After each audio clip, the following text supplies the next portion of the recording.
JNR టీవీకి స్వాగతం. బులెటిన్లో ముందుగా హెడ్లైన్స్. తెలంగాణ భవన్లో మీడియాతో మాట్లాడుతున్న మాజీ మంత్రి ఎమ్మెల్యే హరీష్ రావు.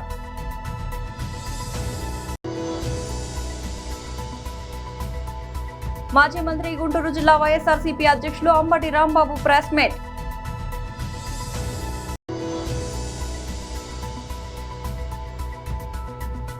బాంబు బెదిరింపుతో ఇండిగో విమానం ఎమర్జెన్సీ ల్యాండింగ్. తెలంగాణ భవన్లో మీడియాతో మాట్లాడుతున్న మాజీ మంత్రి ఎమ్మెల్యే హరీష్ రావు. మీడియా సమావేశాన్ని అత్యవసరంగా పెట్టాల్సినటువంటి పరిస్థితిని కాంగ్రెస్ ప్రభుత్వం కల్పించింది. అంటే మాకు తెలంగాణ సాధించిన పార్టీగా రాజకీయాల కంటే కూడా ఈ రాష్ట్రము, ఈ రాష్ట్ర ప్రయోజనాలు, ఈ రాష్ట్ర ప్రజల మంచి చెడే మాకు చాలా ముఖ్యం. Because we are the fighters, we are the achievers of the state of Telangana. అందువల్ల మాకేముంటుంది, ఈ రాష్ట్రం బాగుండాలి, రాష్ట్ర ప్రజలు బాగుండాలనేదే మాది ప్రాధాన్యత. రాజకీయాలు అనేది రెండవ ప్రాధాన్యత మాకు. కాళోజీ గారు ముందే చెప్పినట్లు ప్రాంతం వాడే తెలంగాణకు చేస్తున్నటువంటి ద్రోహం ఈరోజు నేను బయట పెడతా ఉన్నా. దేశ రాజధాని ఢిల్లీ కేంద్రంగా తెలంగాణకు జరగబోతున్నటువంటి ద్రోహాన్ని పసిగట్టి బయటపెట్టి దాన్ని నివారించేటువంటి ప్రయత్నం చేస్తూ ఉన్నాం. ఒకవేళ తప్పు జరిగితే తెలంగాణ నీటి చరిత్రలో ఈరోజు ఒక బ్లాక్ డేగా నిలిచిపోతుంది. గోదావరి జలాల అక్రమ తరలింపు విషయంలో బీఆర్ఎస్ పార్టీ మొదటి నుంచి కూడా ఈ రాష్ట్ర ప్రభుత్వాన్ని అప్రమత్తం చేస్తూనే వస్తుంది. మీకు కూడా తెలుసు, నేను గతంలో కూడా డాక్యుమెంట్స్ కూడా బయట పెట్టాను. ఎందుకు అంటే మేము మాట్లాడు బ్యాక్ డేట్లో ఉత్తరాలు పంపుడు, ఇవన్నీ మీకు గతంలో కూడా పంపిన. నేను ఇదే భవన్లో ప్రెస్ మీట్ పెట్టంగానే ఒక 3 అవర్స్లో నిన్నటి డేట్తో ఉత్తరం రాస్తాడు ఉత్తమ్ కుమార్ రెడ్డి. మాకేమో స్టేట్ ఇంట్రెస్ట్ కనుక వాళ్ళకు పట్టింపు లేదు. మేము పదే పదే ఆ విషయాలు బయట పెడుతూ రాష్ట్ర ప్రభుత్వాన్ని మేము అప్రమత్తం చేస్తుంటే ఇంకేదో ఫేస్ సేవింగ్ కోసం బ్యాక్ డేట్లు వేసి నా ప్రెస్ మీట్ అయినాక 5 గంటలకు 3 గంటలకో 4 గంటల తర్వాత ఇన్ని ప్రెస్ నోట్లు లెటర్లు కేంద్ర ప్రభుత్వానికి ఈ రాష్ట్రం రాసింది. డాక్యుమెంట్స్ కూడా అన్నీ నేను రిలీజ్ చేస్తున్నా. ఇకపోతే అంటే పరిస్థితి ఏమైందంటే మొద్దు నిద్రపోతుంది ఈ ప్రభుత్వం, కుంభకర్ణుడిలాగా నిద్రపోతూ ఉంది.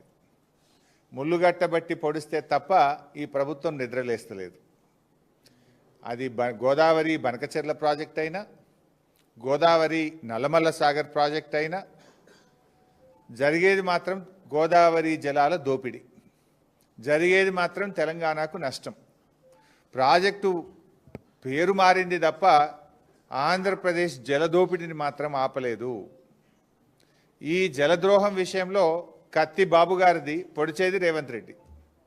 వెనకట కేసీఆర్ గారు చెప్పేటోళ్ళు కత్తి ఆంధ్రోళ్ళది, పొడిచేటోడు మనోడే ఉన్నాడు అన్నట్టు ఇవాళ ఈ గోదావరి జలద్రోహం విషయంలో కత్తి బాబు గారిది, పొడిచేటోడు రేవంత్ రెడ్డి గారు.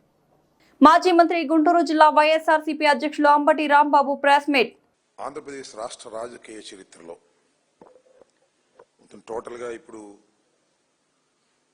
రాజకీయ చరిత్ర మొత్తాన్ని చూసుకుంటే ఒక భారీ కుట్ర, భగవంతుడిని అడ్డం పెట్టుకుని చేసినటువంటి కుట్ర.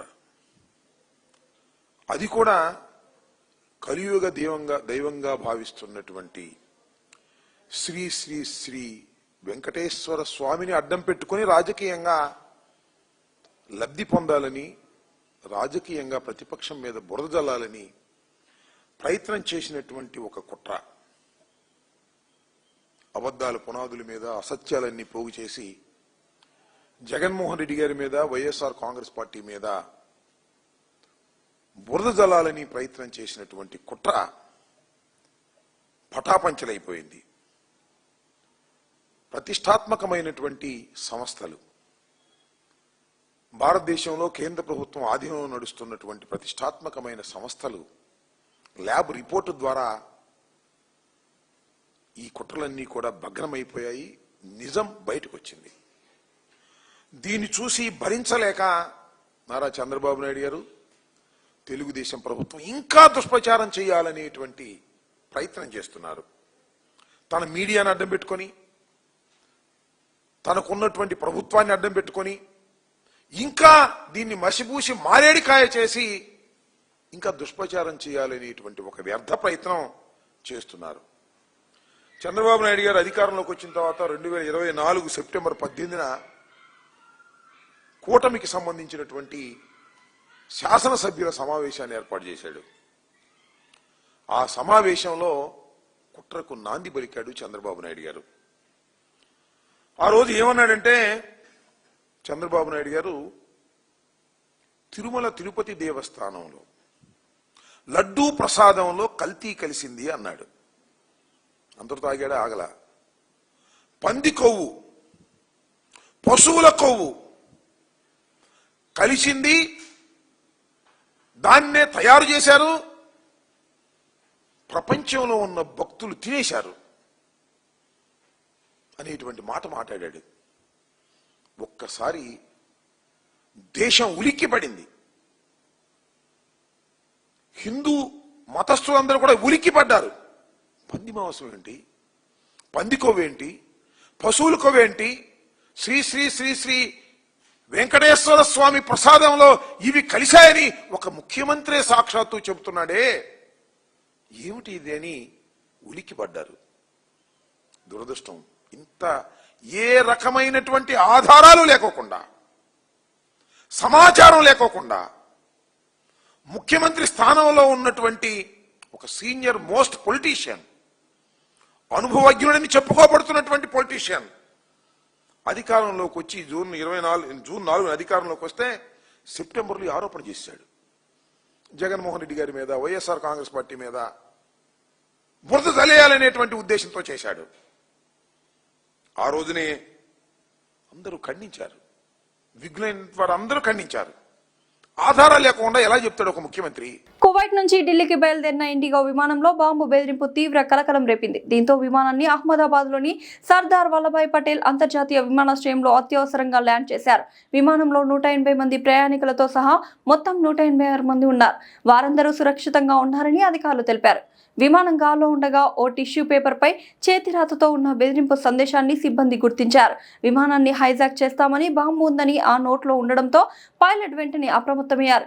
ఏవియేషన్ భద్రతా నిబంధనల ప్రకారం పైలట్ వెంటనే ఎయిర్ ట్రాఫిక్ కంట్రోల్ ను సంప్రదించి విమానాన్ని సమీపంలోని అహ్మదాబాద్ విమానాశ్రయానికి మళ్లించారు. విమానం సురక్షితంగా ల్యాండ్ అయిన వెంటనే భద్రతా ఏజెన్సీలు అప్రమత్తమయ్యాయి. ప్రయాణికులందరినీ కిందకు దించి సురక్షిత ప్రాంతాలకు తరలించారు. అనంతరం bomb disposal squad, CISF, dog squad బృందాలు విమానాన్ని క్షుణ్ణంగా తనిఖీ చేశాయి. Airport police station inspector N D Nakum మాట్లాడుతూ, తనిఖీల్లో ఎలాంటి అనుమానాస్పద వస్తువులు లభించలేదు. విమానం తనిఖీ పూర్తయింది, తదుపరి విచారణ కొనసాగుతోంది అని వివరించారు.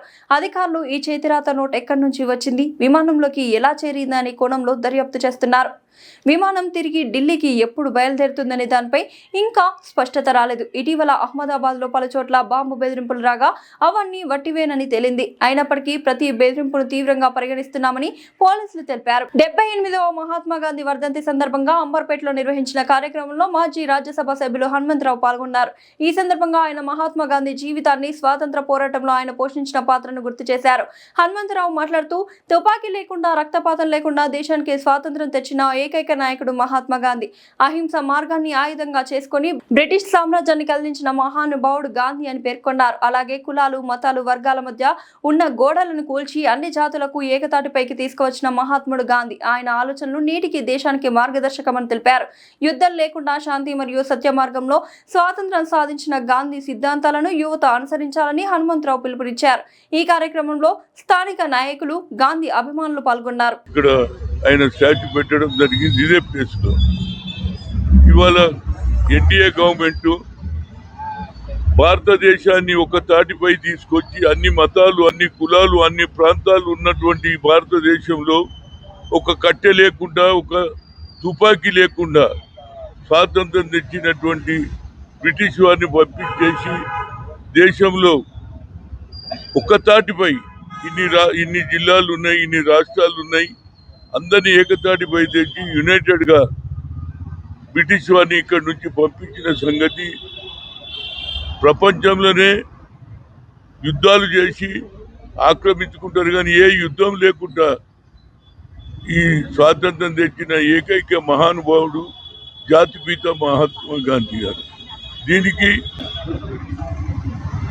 సుభాష్ చంద్రబోస్ ఏమన్నాడు, ఆ రోజులలో యుద్ధం చేద్దాం, సిపాయిలను తయారు చేద్దాం, బ్రిటిష్ వారితో కొట్లాడదామన్నారు. కానీ అలాంటిది ఏం చేయకుండా అహింస ద్వారా ఈనాడు భారతదేశాన్ని స్వాతంత్రం తెచ్చిన ఏకైక నాయకుడు మహాత్మా గాంధీ. దానికి సుభాష్ చంద్రబోస్ ఆ రోజులలో అన్నాడు, రంగూన్లో 1944లో, ఈయన మహాత్మా గాంధీ కాదు, జాతిపిత, అన్ని జాతులను ఒకతాటిపై తెచ్చినటువంటి జాతిపిత కూడా ఈనాడు ఎన్డీఏ గవర్నమెంట్ ఆయన పేరు పెట్టి బడుగు బలైన వర్గాలకు కూలికిచ్చే కార్యక్రమం పెడితే మన్రేగా ప్రోగ్రాంను కూడా మార్చి జై రామ్జీ అని పేరు మార్చడం జరిగింది. దీనికి కాంగ్రెస్ ప్రభుత్వమే కాదు, ఇండియా అలయన్స్ అందరూ కూడా దీనికి వ్యతిరేకంగా ఉన్నారు. దీనికి ఇక్కడ మన రాష్ట్రంలో రాజశేఖర్ రెడ్డి గారు మొదలే తీర్పు తీసుకున్నారు, ఈ బిల్లును మేము అనుసరించాం, దీనికి వ్యతిరేకంగా మేము తీర్పు తీసుకున్నాం. మళ్ళా ఆయన పేరు ద్వారానే మన్రేగా కార్యక్రమం వచ్చే వరకు, ఎప్పుడైతే 100 రోజుల కార్యక్రమాన్ని తీసుకొని పేద ప్రజలకు ఎండాకాలంలో పని ఉండదు, తిండి ఉండదు, ఆఖరుకు అనంతపూర్ అటువంటి రాయలసీమలో మట్టి కూడా తిన్నటువంటి రోజులు ఉన్నాయి.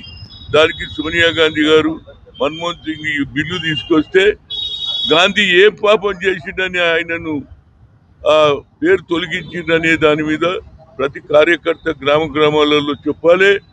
మళ్ళా మహాత్మా గాంధీ గారి మన్రేగా ప్రోగ్రాము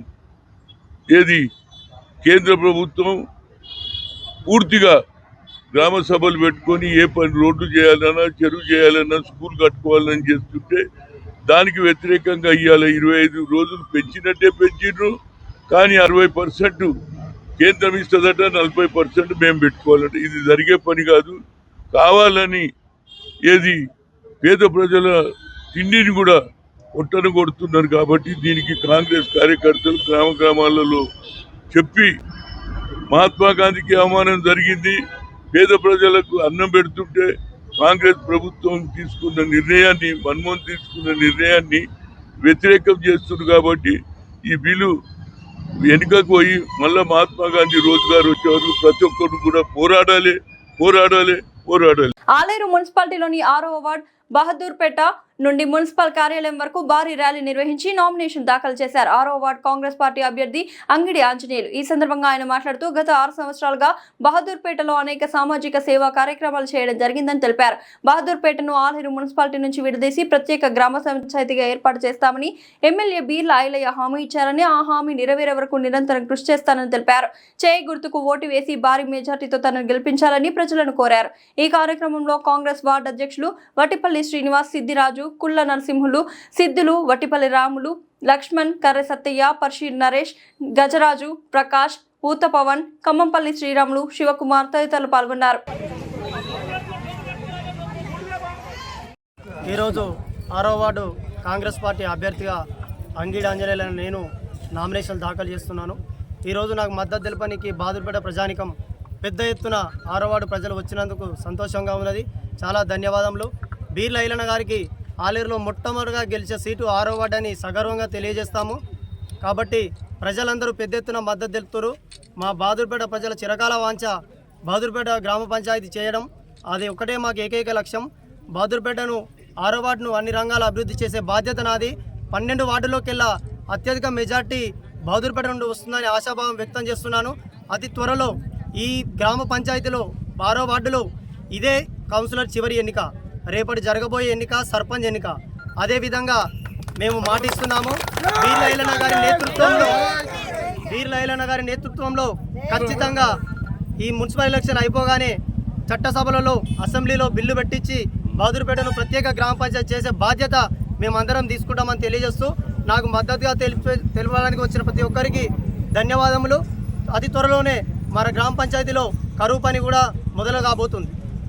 మెదక్ జిల్లా అదనపు ఎస్పీ ఎస్ మహేందర్ నర్సాపూర్ పట్టణంలోని మండల ప్రజా పరిషత్ కార్యాలయంలో ఏర్పాటు చేసిన మున్సిపల్ నామినేషన్ కేంద్రాన్ని పరిశీలించారు. నామినేషన్ ప్రక్రియ 2వ రోజు కొనసాగుతున్న సందర్భంగా భద్రతా ఏర్పాట్లను పరిశీలించి అధికారులకు సూచనలు చేశారు. నర్సాపూర్ పట్టణంలో 12 వార్డులు 24 పోలింగ్ స్టేషన్లు ఉన్నాయని తెలిపారు. రానున్న మున్సిపల్ ఎన్నికల్లో ప్రశాంత వాతావరణం కొనసాగేందుకు పటిష్ట బందోబస్తు చర్యలు చేపట్టినట్లు వెల్లడించారు. ప్రజలు స్వేచ్ఛగా ఓటు హక్కు వినియోగించుకోవాలని సూచించారు. నామినేషన్ కేంద్రం పరిసరాల్లో ట్రాఫిక్ అంతరాయం లేకుండా వాహనాలను దూరంగా నిలపాలని తెలిపారు. ఎన్నికల అధికారులు పోలీసుల సూచనలు ప్రజలు పాటించాలని కోరారు. ఈ పరిశీలనలో RDO Mahipal Reddy, tahsildar Srinivas, CI John Reddy, SI Ranjith Reddy సిబ్బంది పాల్గొన్నారు. మంచిగా ఉన్నాయి. నామినేషన్ వేయడానికి చాలా ఫ్రీ యాక్సెస్గా ఒక అట్మాస్ఫియర్ అనేది చాలా మంచిగా ఉన్నది. ఈ నామినేషన్లు రేపటితో ముగుస్తున్నాయి. ఈయన నర్సాపూర్ మున్సిపాలిటీ పరిధిలో కూడా 12 వార్డులు 24 పోలింగ్ స్టేషన్స్ ఉన్నాయి. దీంతో ఈ నెల 28వ తారీఖు నుంచి 30 తారీఖు వరకు ఈ నామినేషన్ల ప్రక్రియ కొనసాగుతుంది. ఆ తర్వాత 31వ రోజు స్క్రూటినీ ఉంటుంది. 1వ తారీఖు రోజు అప్పీల్ ఉంటుంది. తర్వాత 1వ తారీఖు రోజు ఏమైనా అభ్యంతరాలు ఉంటే చేసుకుంటూ 2వ తారీఖు అప్పీల్, 3వ తారీఖు రోజు నామినేషన్లు విత్డ్రా ఉంటుంది. ఆ తర్వాత సాయంత్రం ఫైనల్ లిస్ట్ ఉంటుంది. ఫిబ్రవరి 11వ తారీఖు రోజు పోలింగ్ ఉంటుంది. ఇక్కడ మన మెదక్ జిల్లాలో 4 మున్సిపాలిటీలు ఉన్నాయి. మెదక్ మున్సిపాలిటీలో 32 వార్డులు, తుఫ్రాన్ మున్సిపాలిటీలో 16 వార్డులు, రామాయంపేట మున్సిపాలిటీలో 12 వార్డులు, ఇక్కడ 15 వార్డులు నర్సాపూర్లో ఉన్నాయి. టోటల్గా 75 వార్డ్స్, 150 పోలీస్ స్టేషన్స్ ఉన్నాయి. మెదక్ జిల్లాలో మున్సిపల్ పరిధిలో కూడా 87,615 మంది ఓటర్స్ ఉన్నారు. దీంట్లో 42,305 మంది పురుషులు ఉన్నారు. 45,307 మంది స్త్రీలు ఉన్నారు. గతంలో డిసెంబర్ 2023 జరిగిన అసెంబ్లీ ఎలక్షన్లో కూడా మన మెదక్ జిల్లా 2వ స్థానంలో ఉన్నది రాష్ట్ర వ్యాప్తంగా. అలాగే 2024లో మేలో జరిగిన పార్లమెంట్ ఎలక్షన్లప్పుడు కూడా 3వ స్థానంలో ఉన్నది. మొన్న రీసెంట్గా డిసెంబర్ 24లో జరిగిన గ్రామ పంచాయతీ ఎలక్షన్స్లో కూడా రాష్ట్రంలో మెదక్ జిల్లా 5వ స్థానంలో ఉన్నది. ఈసారి కూడా ఫిబ్రవరి 15 జరిగే మున్సిపల్ పోలింగ్లో కూడా మెదక్ జిల్లా ఓటర్లు అందరూ 87,600 100% అయ్యేటట్టు జిల్లా ఎన్నికల అధికారి శ్రీ రాల్రోజ్ ఐపీఎస్ గారు, తర్వాత మా జిల్లా ఎస్పీ డివి శ్రీనివాస మేరకు ప్రజలను చైతన్యం చేసి ఓటర్లు కూడా ఇచ్చేస్తాం. కాబట్టి అందరూ కూడా ఓటు హక్కును వినియోగించుకోవాలని, ప్రశాంత వాతావరణం ఎందుకు. అలాగే ఇప్పటికే 4 మున్సిపాలిటీ లోపల 4 ఎస్ఎస్టీసీ, ఎస్ఎస్టీసీ కూడా ప్రారంభించడం జరిగింది. అలాగే ప్రచారం అయిన తర్వాత, ఈ విజయాలు అయిన తర్వాత ప్రచారంలో కూడా పర్మిషన్లు తీసుకొని పోలీస్ పర్మిషన్ తర్వాత ప్రచారం కూడా చేస్తే అందరూ కూడా ఓటు హక్కును వినియోగించుకొని మన మెదక్ జిల్లాలో 100%. తిరుమల లడ్డీ తయారీకి కల్తీ నెయ్యి వాడారంటూ డిప్యూటీ సీఎం పవన్ కళ్యాణ్ తప్పుడు ప్రచారం చేశారని వైసీపీ నేత కాటసాని రాంభూపాల్ రెడ్డి మండిపడ్డారు. లడ్డులో కల్తీ జరగలేదని నిర్ధారణ అయిన నేపథ్యంలో హిందూ సమాజానికి పవన్ క్షమాపణలు చెప్పాలని డిమాండ్ చేశారు. తిరుమల మెట్లను పవన్ పై నుంచి కిందకు కడుగుతారా లేక కింద నుంచి పైకి కడుగుతారా అని ప్రశ్నించారు. ఇక నుంచి ఆయన ఇష్టం వచ్చినట్లు మాట్లాడడం మానుకోవాలని హితవు పలికారు. తమ అధినేత జగన్ చెప్పులు వదిలి తిరుమల ప్రసాదాన్ని గౌరవంగా స్వీకరించేవారని కాటసాని చెప్పారు. శ్రీశైలంలో కరివెన బ్రాహ్మణ సత్రం ప్రహారీ గోడ కూల్చివేశారని మండిపడ్డారు. నోటీసులు ఇవ్వకుండా ప్రహారీ గోడ కూల్చివేయడం అన్యాయమని అన్నారు. ఎమ్మెల్యే బుడ్డా రాజశేఖర్ రెడ్డి గోడను కూల్పించారని ఆరోపించారు. సొంత ఖర్చులతో ప్రహారీ గోడను తిరిగి నిర్మించాలని, బాధితులకు క్షమాపణలు చెప్పాలని డిమాండ్ చేశారు. బులెటిన్ ముగించే ముందు హెడ్లైన్స్ మరోసారి. తెలంగాణ భవన్లో మీడియాతో మాట్లాడుతున్న మాజీ మంత్రి ఎమ్మెల్యే హరీష్ రావు.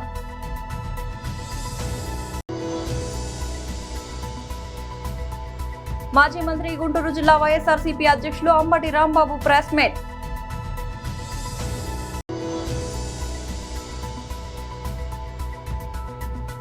బాంబు బెదిరింపుతో ఇండిగో విమానం ఎమర్జెన్సీ ల్యాండింగ్. ఇది వాళ్ళ బులెటిన్ అప్డేట్. మరొక బులెటిన్లో మళ్ళీ కలుద్దాం. అంతవరకు సెలవు.